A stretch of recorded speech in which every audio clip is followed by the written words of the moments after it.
Иду, сказал он, звезды расступились до окраин неба, возвещалась всем тайна воплощения.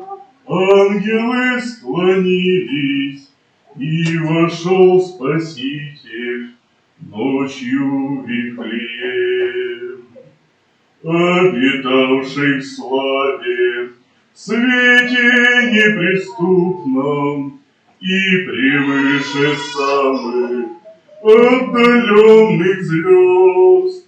Он сошел на землю, людям стал доступный, в простоте великий, о величии прост. Стал он человеком на земной планете, для того родился, изгнан был за стан, чтоб сроднились с небом мы, земные дети, чтобы наступила эра христиан, чтоб сроднились с небом мы, земные дети, чтобы наступила эра христиан.